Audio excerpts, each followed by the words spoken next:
Assalamualaikum warahmatullahi wabarakatuh. Jumpa lagi dengan saya Dr. Fikri. Kali ini seperti biasa kita lanjut ke episode 6 dari ayat-ayat neuroscience. Kali ini kita mau bahas soal Quran surat Al-Alaq ayat 15-16 ya. Tentang nasiyah atau ubun-ubun ya. Quran surat Al-Alaq ini adalah surah dalam Al-Quran yang bernomor surah 96. Jadi kajian kita, diskusi kita pada episode kali ini, episode ke-6 ya kalau saya nggak salah, episode ke-6 itu Al-Alaq ayat 15-16. Tapi seperti biasanya, sebelum kita mulai, pertama-tama kembali kita berulang-ulang kali bahwa ini bukan tafsir ya, ini bukan tafsir, tapi ini hanya inspirasi, ini insight ketika kita membaca ayat-ayat dalam Al-Quran yang ada relevansinya dengan neuroscience, psikologi, filosofi ya, atau biologi. Jadi kita tertarik karena memang kita menekuni bidang itu ya. Nah, sebelum kita masuk ke pembahasan Al-Alaq ayat 15-16, kita review lagi yang kemarin soal Quran surat An-Nahl ayat ke-78 yang berkaitan dengan terminologi al-af'idah. Itu kan pada Quran surat An-Nahl ayat 78 ini Allah menyandingkan, bahkan seandainya ini diulang di beberapa surah, tentang pendengaran, penglihatan dan hati. Tapi menariknya hati di sini bukan pakai kolbu, tapi pakai fuad, nah, al-afidah. Nah, al-afidah ini dikaitkan dengan receiving information by sense organ. Jadi dikaitkan dengan bagian yang menerima informasi yang berkaitan dengan organ indera atau informasi sensorik by pengalaman. Nah, makanya dalam ayat 78 ini disinggung soal bayi yang baru lahir tanpa memiliki pengetahuan. Artinya kertas putih, makanya dikaitkan dengan teori akal budinya John Locke, yaitu tabula rasa, bahwa bayi lahir itu ibarat kertas putih, pengalamanlah yang memberikan dia tulisan-tulisan. Nah, pengalaman itu masuk lewat organ apa? Organ pendengaran dan organ penglihatan. Jadi tuntas clear bahwa teori akal budinya John Locke, tabula rasa itu, kalau kita lihat dari perspektif Al-Quran, itu punya dalil yang kuat ya. Makanya kita tenggarai, jangan-jangan John Locke ini baca Al-Quran sebelum dia melahirkan konsep besar itu. Oke? Jadi fuad itu atau hati nurani itu adalah bagian dalam struktur otak manusia, kira-kira di seputaran batang otak dan di encephalon, karena pendengaran penglihatan itu connect dengan struktur pada bagian otak itu pada wilayah midbrain dan di encephalon. Jadi rasa-rasanya al-afidah itu di situ ya. Karena dia receiving informasi, juga memori, fungsi memori.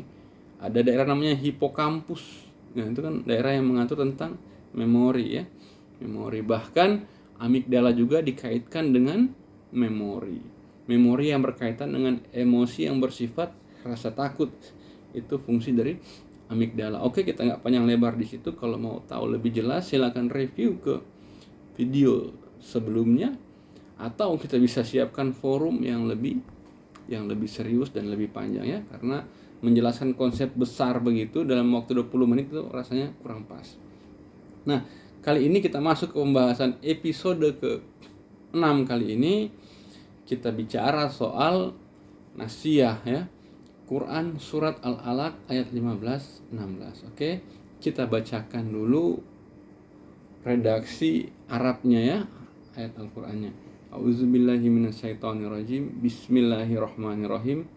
Kala la ilam yantahi lanasfa'am bin nasiyah nasiyatin kadzibatin khati'ah. Oke.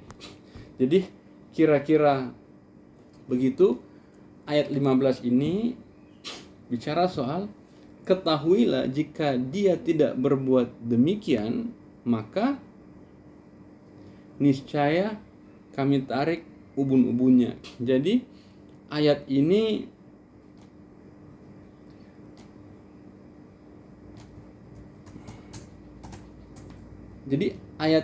dikaitkan dengan sosok Abu Jahal,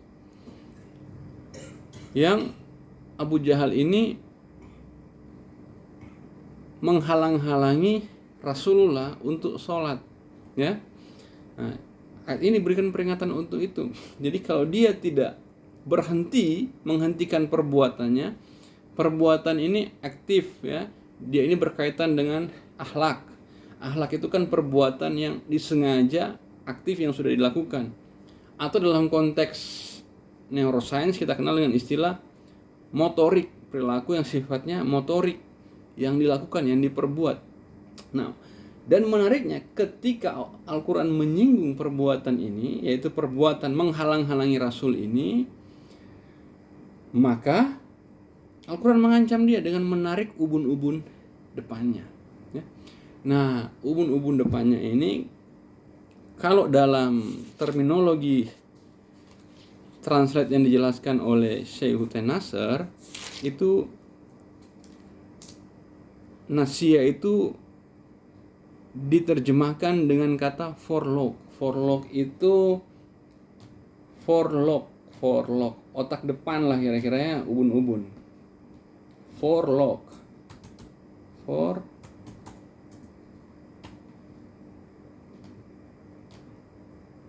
Iya, daerah sekitar ubun-ubun, ya, forelock, atau forehead, otak depan. Maka karena kalau daerah kepala bagian depan itu forehead, kalau forebrain otak bagian depan, ya.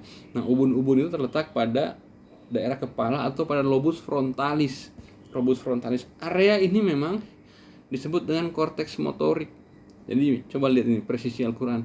Jadi mengaitkan ketika menyebut tindakan seseorang, Al-Quran menggunakan kata nasiyah yang merujuk pada wilayah anatomis daerah frontalis.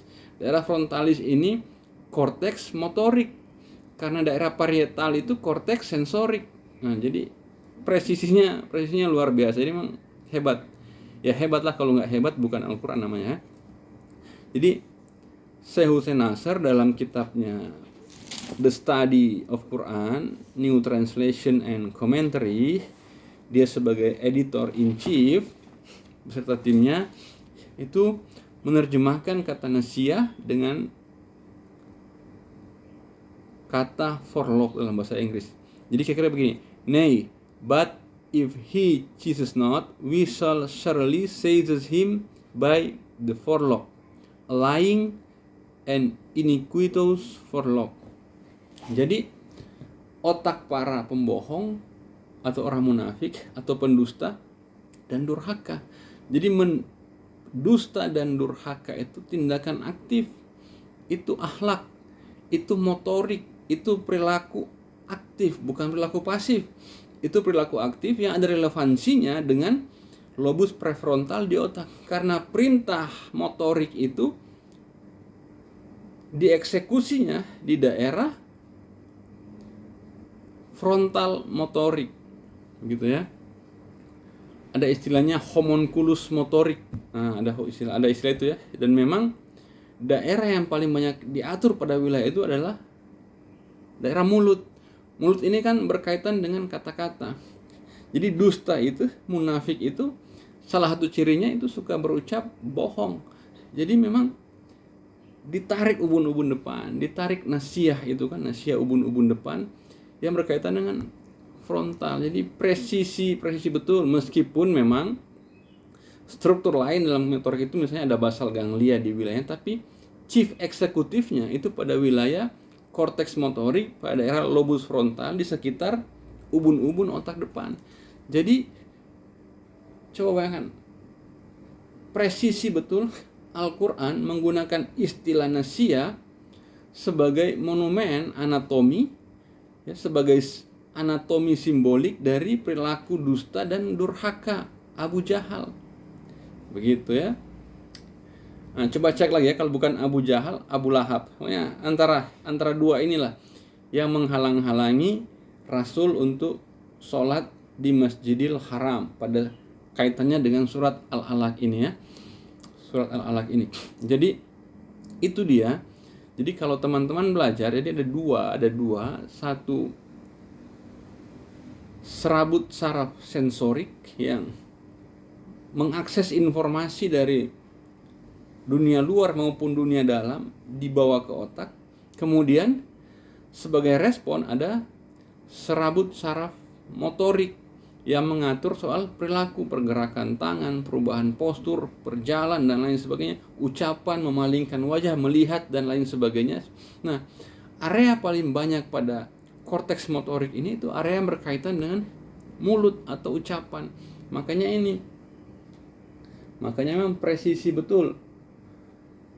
Pada ayat 16 dibilang yaitu ubun-ubun orang yang mendustakan lagi durhaka. Mendustakan itu kan berkaitan dengan kebohongan. Kebohongan itu informasi palsu yang berkaitan dengan gosip. Produksinya dari mana? Dari mulut pertama kali.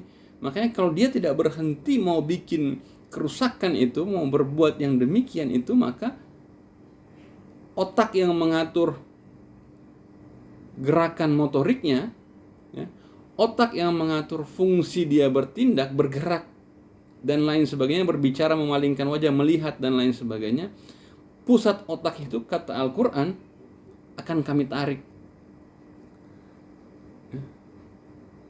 akan kami ambil, kira-kira begitu ya.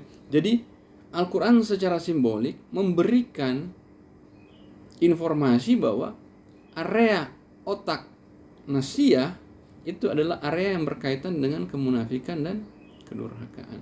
Jadi ini menarik sekali, karena di ayat-ayat sebelumnya juga Al-Quran sangat detail dan akurat dalam menentukan diksi-diksi, dan juga pada ayat ini kembali lagi secara anatomis ya. Padahal ini turun 1400 atau 1500 tahun yang lalu ya.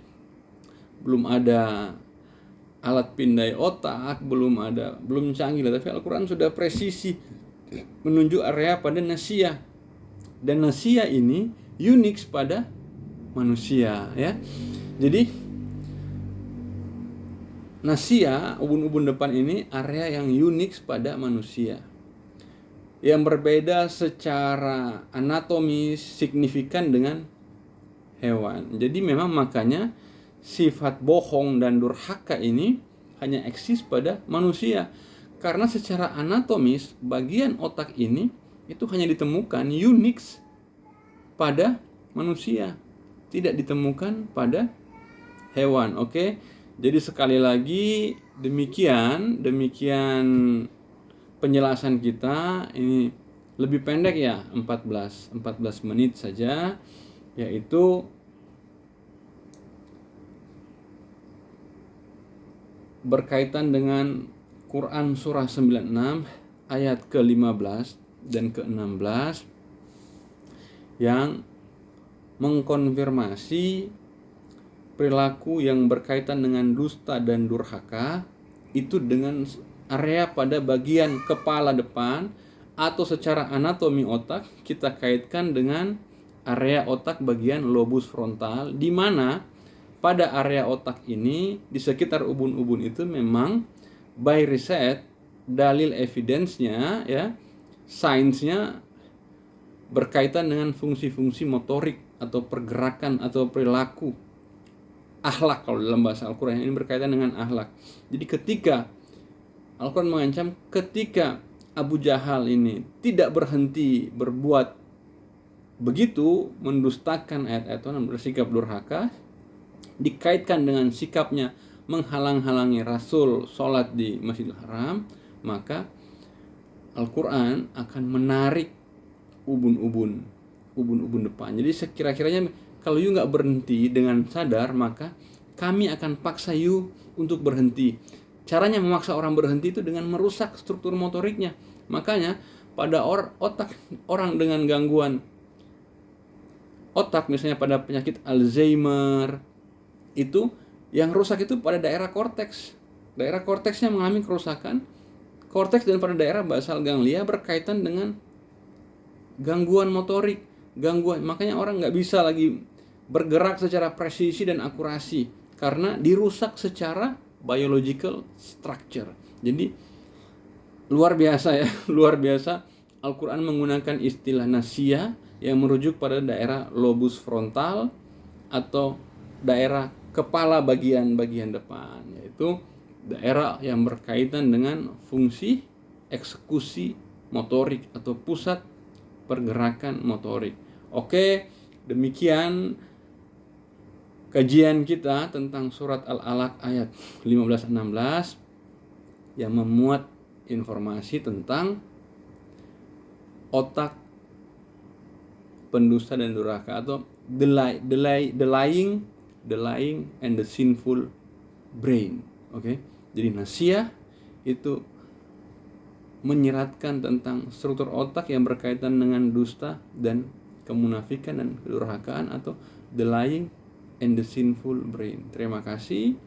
Semoga bermanfaat. Sekali lagi ini bukan tafsir, ini hanya inspirasi. Semoga di hari-hari ke depan, di waktu-waktu yang akan datang, akan hadir generasi-generasi baru yang mau meriset lebih dalam soal apa yang telah kita sampaikan dalam serial diskusi kita tentang ayat-ayat neuroscience.